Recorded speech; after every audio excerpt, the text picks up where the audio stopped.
Welcome to the Your Message Received podcast.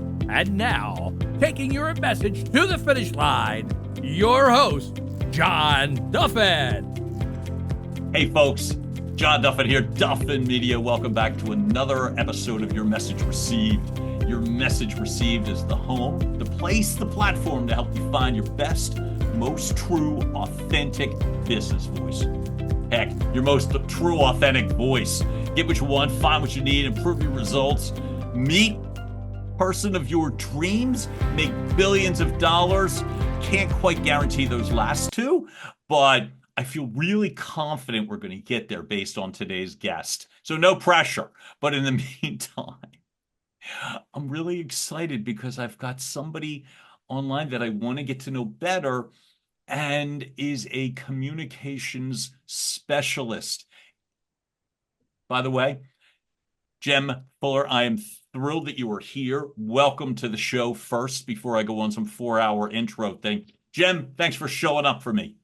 John, thanks for inviting me on. I feel very grateful and excited to hang out with you and talk. Me too. Me too. So folks, by the way, just a couple of things. Jem is a communications specialist. You literally have his first book, The Art of Conscious Communication for Thoughtful Men, is absolutely in place. So, things that you should know. Jem is a father. As I learned just by doing a little digging, apparently Jem is also a t-shirt hoarder, a Led Zeppelin fan, at least by t-shirt design. And we're going to really do a deep dive into your t-shirt collection or not. TikTok speaker, one already done, one already in post-production. And whether it is a question of building leaders, whether it's a question of helping people to communicate, which is so damn critical that I lean into this stuff. As I said, Jem, I am really delighted that you're showing up for me today. So my first question would really basically be, as you are collecting myriads of t-shirts, what is your criteria for throwing them out, or do that you just keep buying bigger homes?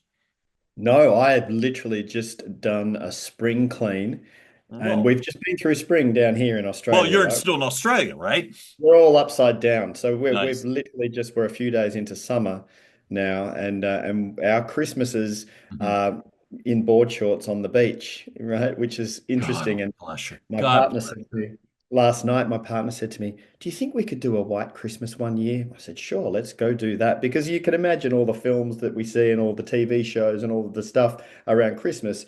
It's cold and there's snow, and So do here we are. you talk about going to a white Christmas, or is it replicating one on Bondi Beach? No, Is no, it, no. We will go to one. We will. oh, okay, fine. I've had white Christmases before, but Man, we were romanticizing about having a white Christmas, which I'm sure we'll do at some point in I time. But love it's it. somewhere down I here. love So it. back to your original question on the Right. t-shirts. I've just, for the first time in years, just Mhm. done a spring clean, which was great.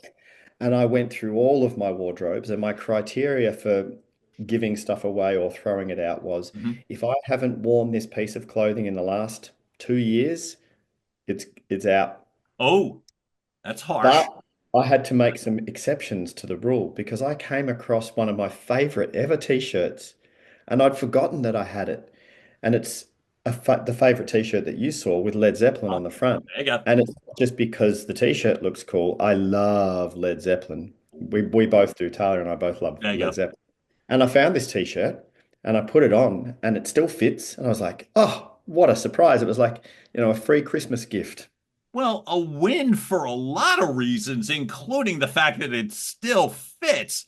Um, I wanted, like I said, folks, in addition, as we're saying, author, course creator, leader in the corporate world, world traveler. Talk to me about, let's say, the early days, so to speak, when you were doing so much globe trotting. Yeah. And I love seeing this stuff in regards to maybe cultural understanding.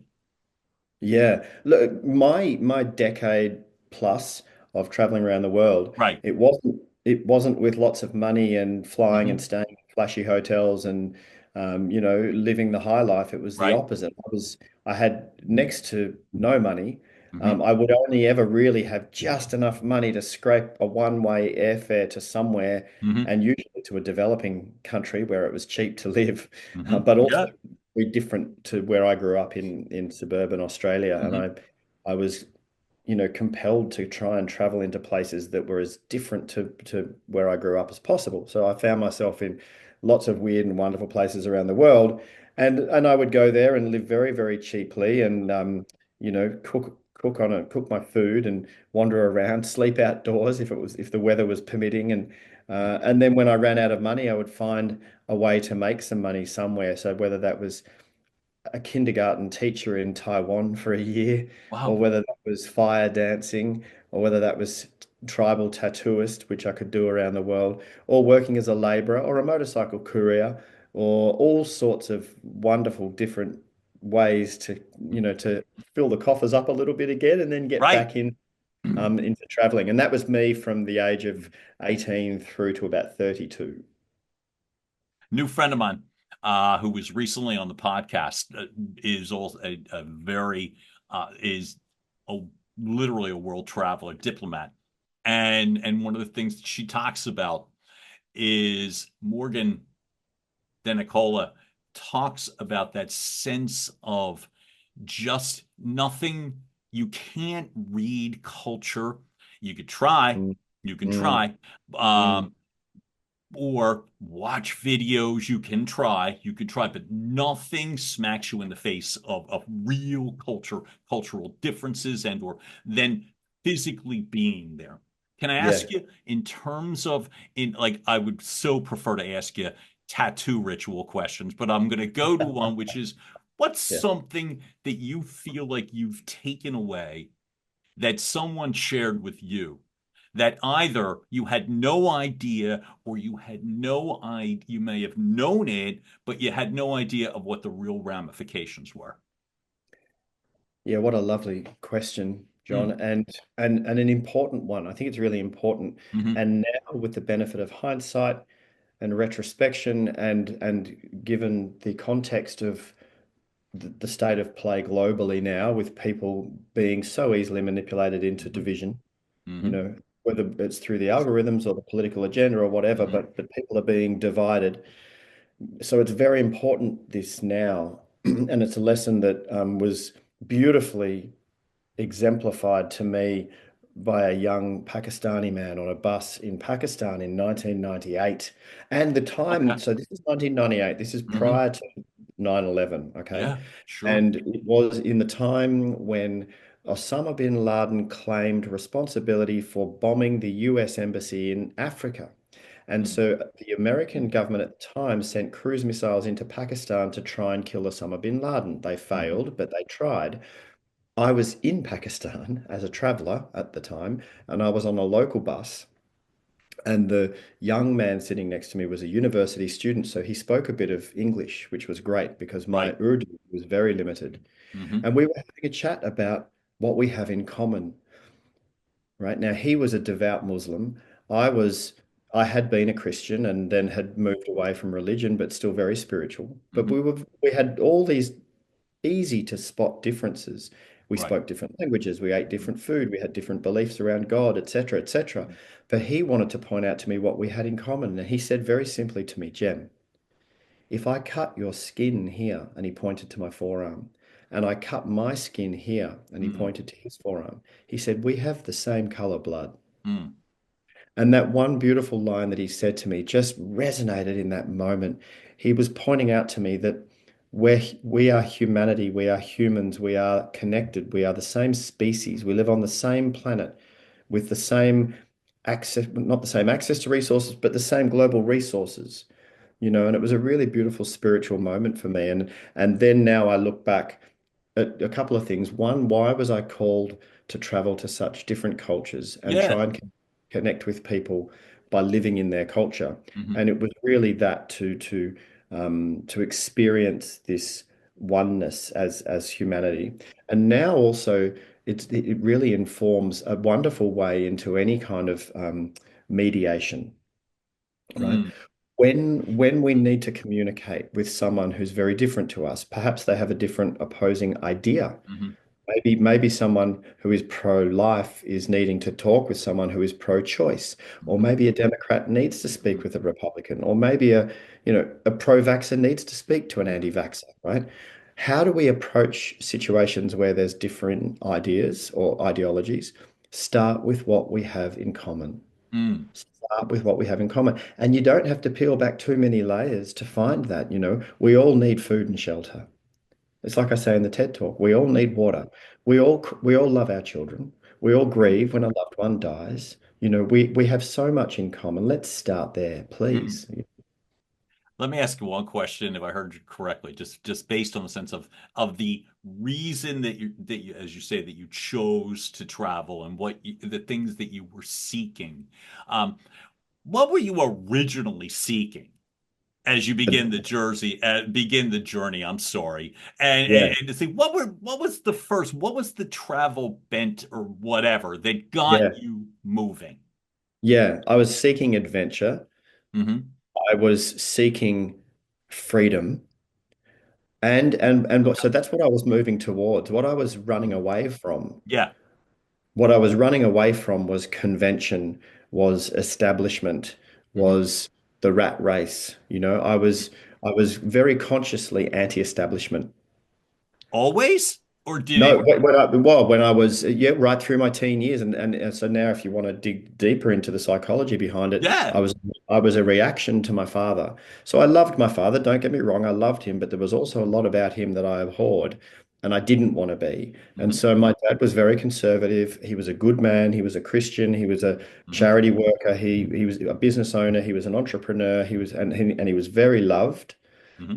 but I didn't want to be him. And so I rebelled. When I was a teenager, I was a punk. I was piercing my ears and I had a Hmm. mohawk and I was, alternative. And then as soon as I could leave home, as soon as I turned 18, I was out of there. I was to the other side of the world. I was running away from the establishment. And I was punk, kind of punk. I was living in squats in London and I was going to outdoor raves, music raves in the Right. forest, and exploring and kind of crazy. To be honest, back in the day, I was pretty extreme. I experimented with everything that I could, whether it was jumping out of a plane, parachuting, or taking drugs. I was an experienced Mm. junkie back then, and it led me down some paths that were a bit dangerous and could have turned out not so good. So I'm very grateful that I'm still here and I'm reasonably together and have a beautiful family and that I made it to here. I'm very grateful for that because in my younger years, Hmm. I was a thrill seeker.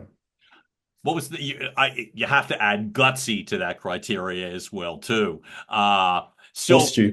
what would you say back then was the gutsiest thing you ever did?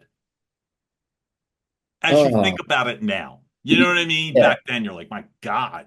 Um, I hitchhiked. I hitchhiked across some remote regions in the very north of Pakistan, where public transport didn't even go.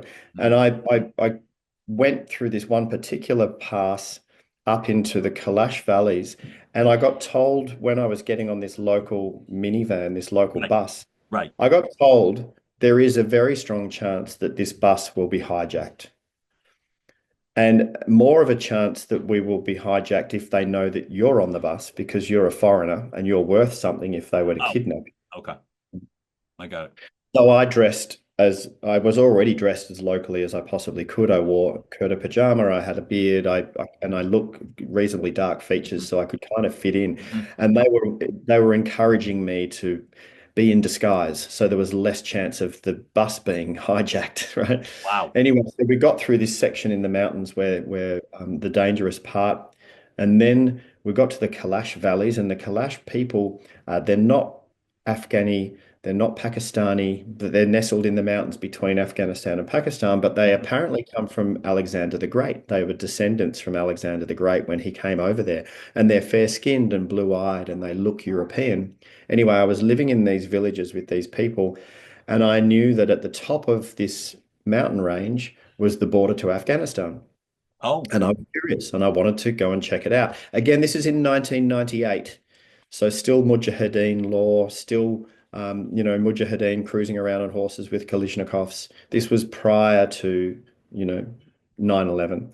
Anyway, so I wanted to walk up to the top of this mountain and I met this other English backpacker and the two of us walked up the mountain. It took us all day to get up there. We went past some villages where the kids were throwing rocks at us to try and discourage us, like to try and make us go away. Wow. We avoided the rocks and we kept going up. And we got up to the top to the pass where we could look down into Afghanistan and we could look back down into Pakistan. And we were sitting there uh, smoking a joint, to be honest. Nice. And we were sitting there looking around. And then a guy on a horse came up with a Kalashnikov, and he just looked at us, puzzled, looked at us, pointed at us, and then they make this gesture with their hand, like, "What on earth are you doing here?" Uh-huh.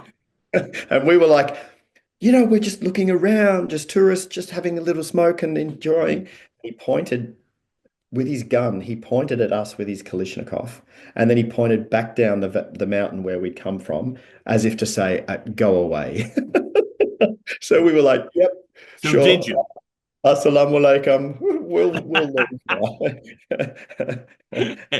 I think it's funny because that the extreme part, I think that's a perfect description. If somebody said, "Well, why would you think you were extreme?" Tell that story any and every time because Right, it's some right. people get a tattoo. Some people may have gotten a mohawk. Some people, you know what I mean? Yeah, yeah, Now, for God's sake, you just walk into any CBD store. And so, like you're saying, I smoked a joint. And you're like, okay. So, yeah, but they yeah, don't often hang and stay and continue to pursue. I yeah, find that's the part that I find fascinating to me. yeah. And so I would say, when did you feel that you got that sort of rebelliousness? I was going to say rebellion. Anyway. Yeah. When did you feel like that phase stopped for you? Yeah, it began to change when I became a father. Yeah. Okay. Yeah, Okay. because then you have this very, very obvious Mhm. scenario where it's not about you, it's about the kids, and you need Mhm. to do what you need to do to try and give them the best chance in Mhm. life. So that's when the changes really started to happen for me, and gratefully, happily, I've always loved being a dad, and I love my boys. My boys are 20 and 18 now, and I've inherited a couple of extra beauties. My partner's daughter is 17 and her son is 15, and we've been together for 9 years now, so we're a blended family. And it's I probably honor that role, that parent role, as much as I honor the partner role. That Mhm. immediate family is to me probably the most important aspect of life, Mhm. I love that. You bring up, I'm referring to the TED Talk that you've got published at this point. And I think of news and I think of situations, and you say, well, when I became a father, and I think of the word, there's a really powerful singular word early in your TED Talk where you talk about sudden. And to me, there are certain life events and you describe them beautifully and almost like horrifically in the beginning of some of the sudden things that occurred that affected you. Uh, yeah, I was yeah, going to say father at a later point, but that sense of flipping a switch and things change. yeah, Would you mind, for those that haven't seen your TED Talk yet, like when you're talking about family, you were talking specifically about yeah, family loss and the suddenness. Could you talk about yeah. that a little bit? Yeah, sure.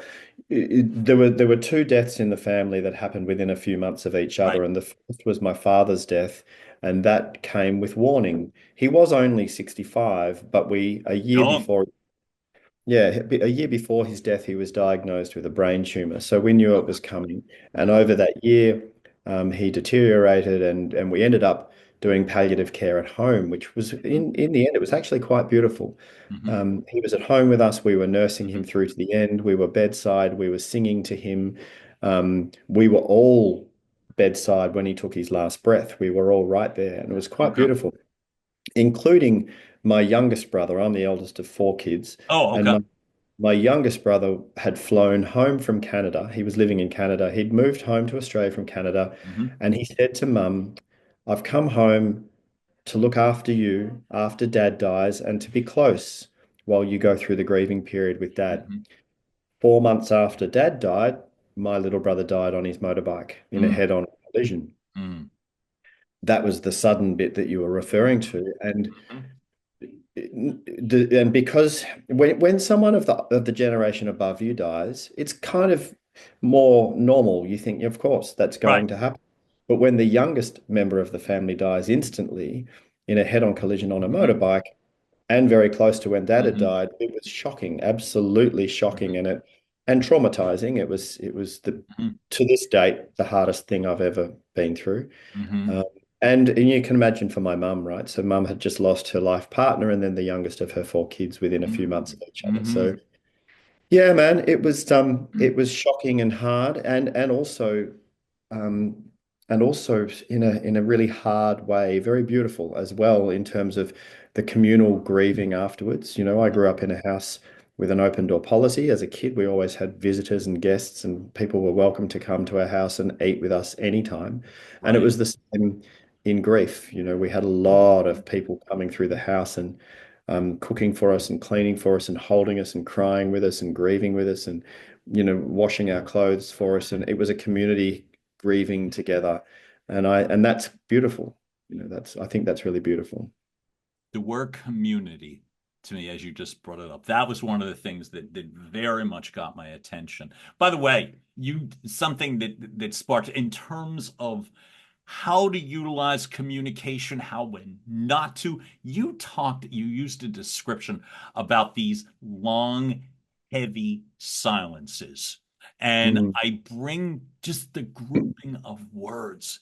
Um, in a world where for me, I come from a sales background where that so often you felt like you had to fill all the space. Like you had to get something in order to keep a conversation going. So and you in essence fill.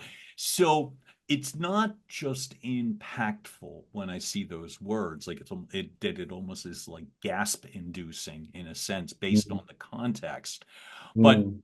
it's an art that often isn't practiced. So I guess like I'm always curious, like what were the steps for you of in addition to the community and you talking about the freedom of others to come and go and join and your acceptance of it, right?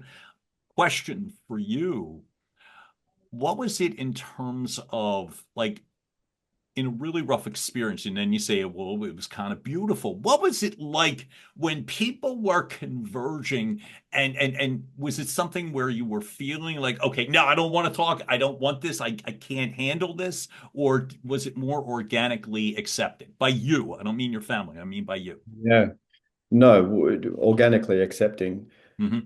and painful because the the grief that tears through you Hmm. is physically painful. Hmm.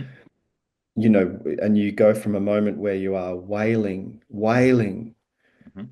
and then you come through that and you come to a place where there's no more wailing left in you, and you are sitting there replete Hmm. and enjoying some reprieve.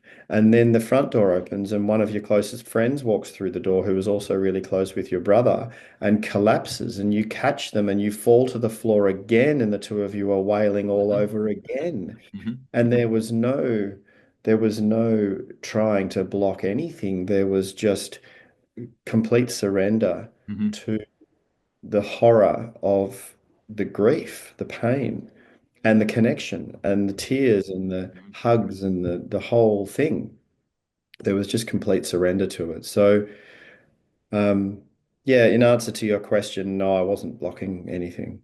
So then it's a question of at least for very few good at that moment, you have the safety in essence and the security of those coming to you and almost like a cocoon. Yeah. How do you walk out of it? Because now, I mean, at some point you are, and forgive me, about how far in your professional career are you at this point? Rather than me So this asking was you when I this was stupid still question of how employed. old are you? Yeah. You No, know what I this is mean? Like, where are you professionally at this point? so professionally at this time, I Hmm. was employed by a Hmm. multinational. I was Hmm. in a team leader role. So I wasn't in senior leadership yet, but I was leading teams, Hmm. and Right. we were living interstate. And when my brother died, my then wife and I decided to move back to the state, to our home state, Hmm. so that we could be closer to family after Got the it. death. And so in the moving, I reached out. Like I said, the company I worked for is multinational. They're all over Australia, Yep. and they had plenty of locations where we wanted to move to. So I just reached out and said, "Hey, I'm wanting to transfer. Are there any jobs?" And it's interesting that you ask this because Hmm. I did get another leadership role Hmm. interstate, and we moved, and I had that role. And so now I'm turning up as the team leader of a travel agency, and so it's retail travel. You've got a team sitting there in a shop, and people coming in to book their holidays. Right Right. now, for Oh, you, fun, fun. And right? So when you to be successful in this role, you got to have the fun face on, right? of Because if you're course. not fun, people are Mhm. not booking holidays with you, right? Right. Forgive me for So and laughing, I but that's so that's kind of what I'm thinking. How are you right, so I going to had the get dilemma. gracefully out of it? So I had the dilemma of having to feed my children because I had kids. I Hmm. had to feed my children, which meant I had to go to work, which meant I had to find the fun face. And so, do you know what I did? I developed this. This might sound woo-woo, but this is just what I had to do. Hmm. I would be driving to work, bawling my eyes out, crying in the car, grieving the loss of my brother, Hmm. and I would park my car and to walk down to into the city where the travel agency was. Right. I had to walk up this hill, and at the top of the hill, I imagined a magic doorway. Hmm. I just would imagine this doorway, and I would imagine that I would put my grief down on this side of the doorway, and I said I'll come back and Oh, pick you up at the end of I'll the be back day. at 5. That's right. And I stepped through the magic doorway and I went, oh, okay, here I am. Turn it on. And I'd walk down the hill and I'd go in and I'd be positive and I'd be upbeat and I'd be everything. And I'd manage this team and we'd sell travel and we did really, really well. And I remember one of my team, and then at the end of the day at 5, I'd walk back up the hill, walk through the magic door, pick up my grief and start crying again and processing the grief of losing my brother and my dad. Mhm. And one of my staff said to me one day, your father and your brother have just both died. How are Mhm. you so happy and positive? And I said, well, that's this doorway that I've created up on top of the hill. Yeah. What So did that's they what I did. say when you told them that They went, person? Like, what did they oh, when you yeah. you were able to drop your guard? What did they say? What did they think? Um, wow, that's remarkable. I don't know if I could do that, they Mhm. said. Mhm. And I said, well, I've got kids to feed. And this Yeah. person was younger than me and didn't have any children. And I said, well, I've got kids to feed. So this is necessity. Right. And so my thought is, see, I love the fact that there's it's if everything would stop, that would be helpful, but it doesn't and it can't. So Yeah. I'm always blown away by how people communicate, not that if they choose to do so, because it's often not a choice. It's Yeah. simply a matter of like, okay, I have to do something. You talked about the power of connection, and that to me always gets my attention. And we've touched on it here, but I'm just going to say the ability, it's hard to connect with people if you're isolated and alone. And so I love the technique. And by the way, I never have thought of that before. I Uh-huh. think it is really a powerful way to go um, because it's authentic. Mm. It's an authentic way. It's you got it. You have the right to earn a living. Yeah. You've got and kind of like when you were talking about being a parent, Yeah. you got a team to lead. Yeah. Yep. So you can't sit in a closet. And I only lean into this because I know there are people that listen, watch, follow that go through stuff. Mm. And none of this is a competitive sort of, oh, are you going through something as big or as bad or whatever? But you No. got to move. Yeah. And, and for those that question, how or why you choose to continue to communicate, I think you take that question off the table because you just have Mm, to. So I mm. really admire the technique. I think it's amazing. I think it's brilliant. When was the first time that you're leading, you get the job, you're back, across the interstate, if I heard you correctly, and when you started to realize that you're able to help people in a communicative process rather than in simply a book more vacations process. Not that that's a great thing, but you know what I mean. But I mean, Yeah, yeah. when did you realize that there were transferable skills? I guess that's what I was trying to ask you. Well, through the journey of leadership, and Hmm. the company I worked for were really good at investing resource in the development of leaders. Hmm. So there were lots of leadership programs and external resources, and so I was on a journey where my company was, investing in our development as leaders, and I loved Okay. that. And so I went from being a travel consultant that was, focused on helping people book their holidays Yep. to being a team leader who was focused on helping the travel consultants communicate more effectively and book the Hmm. holidays. So then as a leader, what drives you or motivates you moves from the client to the people in your team. How do you help them flourish? How do you Mm. help them thrive? How do you help them expand into their potential, both professionally and personally, it ends up being. And that was the part of leadership that I really loved, because then became the journey, the formalized exploration of human behavior. How do humans behave? How do we communicate? How do we function? What's this matrix? What's the code of human behavior that I Mm. found fascinating? And then as I moved up into senior Right. leadership and ended up with 150 staff and Hmm. 15 managers reporting to me, it became about how do I communicate with them to help them communicate more effectively with themselves and the people around them so that we can all experience this in a better way. I love it. I noticed, like, this sounds so self-serving, but because I pay attention to mindset and I utilize it, I love the fact that mindset is so powerful of a dynamic with you. I was Mm, looking over some of the things where you talk about um, how you utilize key contributors in a person's life, and you talk about, their resilience, sense of well-being, mindset, perspective, mindfulness, a sense of purpose, and then of course the obligatory some sense of movement or exercise. And I'm going to, because I'm so overdue, and you talked about backwards in terms of weather, it's freezing on the east coast of the United States, so I've just taken that as an excuse to do nothing. But that's my own issue for another day. I'd rather put the focus on you, which is this. One of yes. the things that I've started to realize quickly was, and now I understand the foundation, whether it was the rebellious nature or what you were fighting, and all of the traveling, and the culture shifts, and what have you, uh, is I see with you the importance of being in front of people. And to me, I'm going to just simply ask, not if you agree or disagree, but as time has progressed into the 2020s, we'll say, um, and as more and more people get to either work remotely or work from home, or have their political debates, hidden and isolated and alone, how are you able to convey the message that ultimately that you've got to be in front of people? Mm, mm.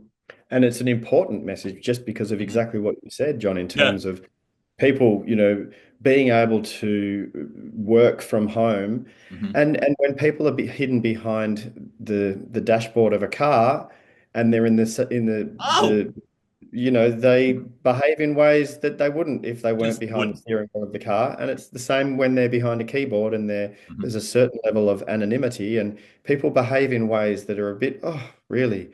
Um, and we should be aware of that, because as a species, Right. we are driven by connection for a very good reason. Hmm. We are a team species. We need each other. Mm-hmm. right? We would not have survived off the savannah plains and have been able to evolve into what we are today if we didn't know how to work together. We're a Mm-hmm. teams Mm-hmm. animal. We're a communal animal. We need each other. And so that's why we're driven for connection, right? And whether you're introvert and you only want to connect with a small group of people, or whether you're extrovert and you want to have connect with as many people as possible, or somewhere in between the two, you are still driven by the need to connect with people. That's why when we were forced into isolation with the global pandemic, Yeah. Yeah. depression and anxiety and suicide rates went through the roof. That was because of isolation. And we know also from research that if someone is involuntarily isolated, so just say they get older and their Mm-hmm. family has died and they don't have any community groups, their life expectancy is less and their disease rates are more. So we know we need connection. And then I get curious about the quality of connection, the quality of the communication. Tell me what you mean. Let's get away from let's get away from typing venomously typing at each other through Mm-hmm. platforms like Twitter. Mm-hmm. I still call it Twitter, X, whatever you want to call it. Yeah, Let's sure. move, let's move away from that and Mm-hmm. let's go to the old-fashioned get on a phone call, or even better, the new-fashioned get on a Zoom call where I can see you and I can hear the tone Yep. in your voice. Let's come together and connect, authentically connect. Mm-hmm. When I look at my calendar each week, Mm-hmm. 50% of my time, about 50% of my time, I'm meeting people on a Zoom call Mm-hmm. all around the world to see if we can connect, to see if we can support each other, to see if we can collaborate, to see if we can to just connect, Mm-hmm. just to connect with a real person away from a keyboard. And I think it's vitally important for us as a species. Well, and it makes me feel good because the people I'm connecting with are positive, they're optimistic, they're trying to make the world a better place, they're trying to do their thing in some way, shape, or form. And by meeting them, I can support them. I feel better. I get off the call going, Right. whoo, there's hope. And then the other 50% of my time I'm coaching or Mm-hmm. running workshops. So, Jem, you said something. God almighty. I would be measured as a not just a bad person, a horrific person if you were measuring me when I am driving a car in the midst of like the way that you link those two together is really powerful because I would measure myself as awful. Um, Words that I express, I would never express in yeah, any context, but yeah, free and easy there, you know. Um, yeah, and I yeah. Crazy, isn't it? so you said, and I love this, 50% of your week is typically finding ways to connect. Yeah. One of the things that I'm trying hopeful in regards to overall and humanity and all that sort of thing is that others are willing to accept the connection. So I understand, and the old cliche, preaching to the choir, fully understand that to me the energy changes. It always selfishly benefits me. I don't have to ever Yeah. close a sale if it's, but Yeah. those relationships mean so much, but you've got to have some sort of willingness. And this is not pointing a finger at people. This is a Mm, matter to me of mm. kind of like when you were describing in Afghanistan, where it was like, kids are throwing rocks and one dude is like, what are you doing? Now it's, I find it's so much easier and comfortable to type, whether it is organizations with teams, and I don't mean people, Microsoft Teams and Slack, and Yeah. you're bouncing messages back and forth and back and forth and back and forth. Yeah. What are you finding in regards to not the results, but the ability to get people to do it? Yeah. In the world of Oh, just send me an email. Hey, just send me an email. yeah. Yeah. Look, I'm doing what I can, and it's Hmm. with my Hmm. clients, and I can have some effect with my clients because they're paying me good money. And when clients are paying me good money, they're more likely to They're listen. more likely to do it, And right? so one of my rules of thumb is Hmm. that if there is any chance at all that the communication could be misconstrued, Hmm. get in the room with them, or at least Mm. get on a virtual call so they can Hmm. see. Hmm. Worst Yep. case scenario, pick up the phone. And Hmm. people say, yeah, but we need an email trail so that we can refer back to it in the future. Yeah. And I said, that's Yeah. fine. Hmm. Type the email, but before you press send. pick up the phone so they can hear your voice and say, hey, look, I'm about to send through an email. It came from the board. The board have got a few points they want you to understand, but I'm going to talk through them with you first just to make sure you understand where they're coming from, right? Mhm. Talk through it with the person so they can hear your voice. So Mhm. you've got the Mm. opportunity at the end to say, hey, just repeat back to me what you've heard so I can check that I've communicated effectively. They repeat back what they heard you say. Quite often, they didn't get it Mhm. completely right. And you now have a second pass at it and say, I didn't communicate that bit Oh. very well. Let me try and Mhm. say it in another way. Mhm. You backwards and forwards until they get it. They understand. They go, oh, so that's what they mean. And you go, yep, now I'm going to send the email for the record and then send the email, right?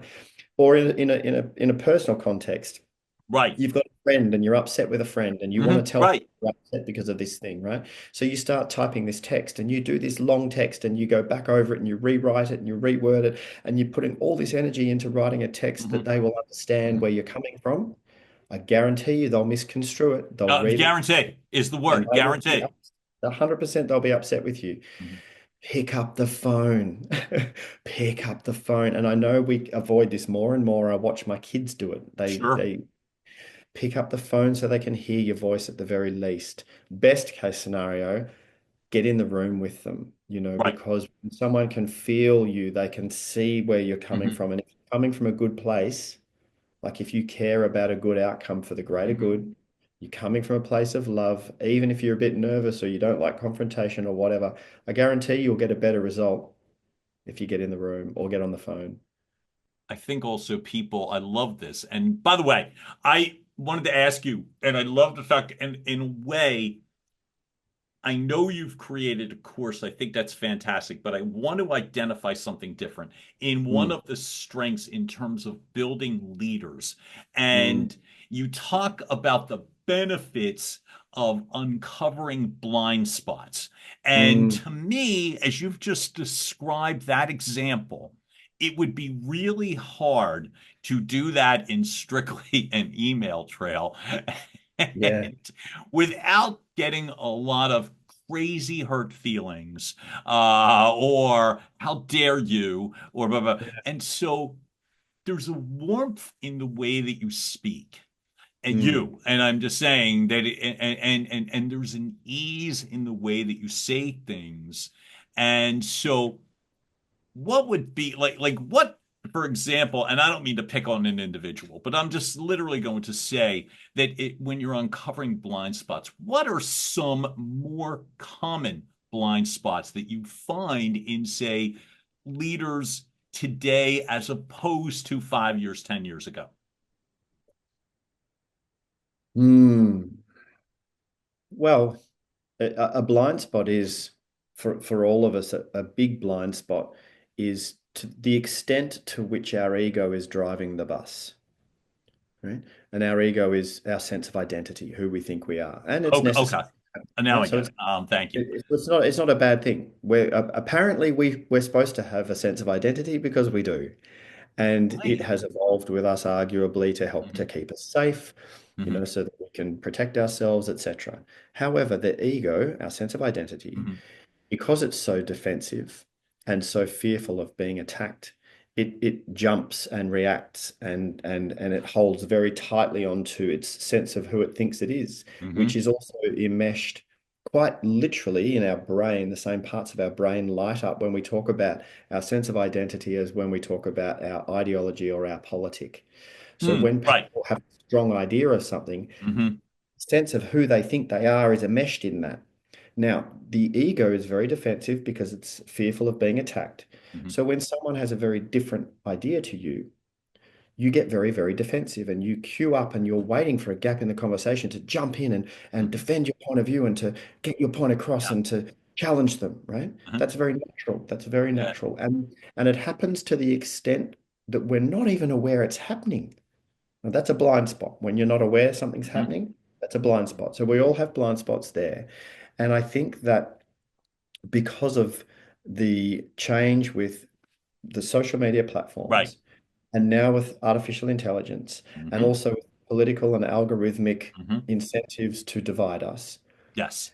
the changes that have been occurring have been in our and the blind spot. So you mix all of that in with ego, and people have become very siloed, and people have Uh-huh. become very encapsulated within their own echo chambers, where they keep getting confirmation bias on the way they see things, Mhm. which means they're becoming detached from a more holistic, diverse experience of how things could be. I think that's a big problem.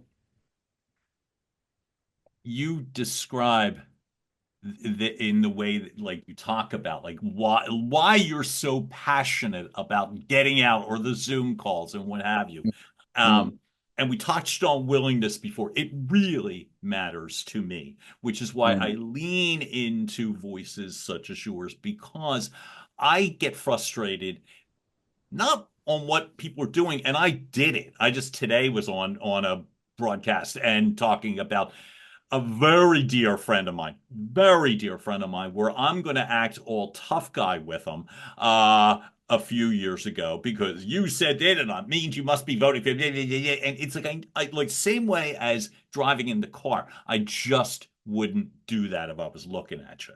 And thank God. And that literally that whole problem, that catastrophic problem that I created got solved in about 6 minutes when he and I were having pizza. And yeah, it was yeah, solved. And I mean yeah, it took maybe less. So yeah. I guess where I become abundantly hopeful, knowing full well that so much can be solved. My concern becomes like what's in it for them if they feel so comfy and happy it's such a broad stroke and I hate that stuff but I'll risk it that if you're so comfortable and you think you're happy and you're siloed and your opinions are now all starting to form it. And I don't mean winning political debates. Who cares? But to me, it's more of living a better life, communicating so that you are getting the results that you want. That if you're finding that you're banging your head against the wall, if you're speaking to those individuals now, what would be even baby steps to help somebody just say, try to break the cycle? The first step is understanding why would I care about improving my communication? For what purpose? Why should I care about that? Hmm. And we can go to the evidence from the Harvard study on adult development, which is the longest ongoing piece of study on human beings. So we Hmm. understand ourselves from this study. And the most profound and resounding finding from this study is that the quality of your life is directly correlated to the quality of your relationships, right? Mm. I'll say that Mm. again. The quality of your life. How good is your life? Hmm. Directly correlated to how good your relationships are, right? So you want to have your best life. Everyone does. You want to be as happy as possible. Right. Everyone does. So focus on your relationships. Hmm. How do you nourish and curate beautiful relationships? Communication. That's what it is. It's Hmm. communication. Communication comes from the same Latin root word, common, community, communication, right? It's a coming togetherness, it's a sharing, it's an understanding, it's a connection. When you develop your ability to communicate more consciously with those that you care about, the relationship flourishes, you get a better life. That simple. Mm. So beautiful, and thank you. Um, I wanted to ask you one more question for the moment. All right, I lied. Two, which is one of them is this. I'm fascinated not only by the topic, but by you. There is no way I get to learn everything I need to learn from you in a couple of more minutes. So first off, would you come back? Because there's so much more I want to hear and learn from you. Please don't Answer to say that no because I'm question. that Yes, thin-skinned. that's a yes. I would love to come and Right. chat with you. That's great. My question, it really is, thank you, and I mean it. But the other part is this. So you've got this blended family of kids that you say the Mm, real gift is the blending of, mm. and with your partner, and now it's four kids. I used to be good at math, but I think I Yes, just yes, got it all is. that figured out. Yeah. Um, with those kids, different environments, different circumstances, different time, you know? Mm. Mm. How do you express not just what you should do, and not just pulling out the Harvard study, but also for those 4 kids, how would you want them to manifest their own authenticity? Mm. Well, my hope is that they can continue to discover who they are Mhm, and how they want to be, mhm, that they can live aligned with their core values. That's my mhm, hope for them. mhm. With my 2 boys, it's easier to be more direct in terms of our communication and my hopes for them because I'm their dad. Right. For my stepkids, it's trickier relationship Yeah, to navigate because that's why I'm asking. I don't feel like I can tell them much at all, and I certainly don't tell them what to do because they've got a dad, and Right. that's his role, and they've got Mhm, their mum. So with the stepkids, all I feel my place to do is to love them mhm, and to be the best version of me that I can be. mhm. That's it, Oh my God. and hope that that is good for them. I feel like it would be great for them. Mm. Before we wrap, I was going to make certain that I told people about having access to your ebook. And you also had mentioned something to me prior. Jem, if you would, I want people to have access to you. How do we help them do it? Jemfuller.com. Boom. Yep, And just that'll go be in there. the bio. So, folks, you don't have to do a lot of like frantic So scribbling. click on that link, and then so yes, there's 2 free ebooks there, Mhm, which are worthwhile reading. There is also a courses page. When you go to the courses page, mhm, you go to the mindfulness meditation introduction course, which is a mhm. helpful. And then when you get to the checkout page in the coupon code box, and you can put this in the notes as well, I will, of type course. type in the word podcast and it will make the course free. It's my gift to you. You can download the course Mhm. and keep it forever. And I I'm hope that doing you it. do because mindfulness meditation has been Mhm. one of the most profound practices for me to turn into a habitual way of being. And I meditate every day. And it's been one of the most helpful practices. So I really hope that some of your listeners hear this and say, do you know what? I know about this. Now's the time. Now's the time to start. Well, I meant what I said. I'm doing it. So Yeah. you may recognize one of the names right away. Jem Good. Fuller, I am blown away, and I'm going to tell you on a personal level, you've made my day to day better, just in the sense of how well you communicate and how great the energy is. So I really thank you for showing up for me and showing up for my crew as well too. It is an absolute honor. I really appreciate and acknowledge it. Well, the pleasure has been all mine, and thank you so much for your kind words. I receive with love, and thanks again, mate, for all the work you're doing to spread good words. Oh my God. Thank you so much. Folks, you just heard another episode of Your Message Received. Keep watching, liking, sharing, telling your friends, tell your mom. Why not? Right? And we will keep coming back for more. John Duffin here, Duffin Media. Have a great rest of the day, folks. And we will see you soon. Bye. And now, making its way across the finish line, Your Message Received has been a production of Duffin Media.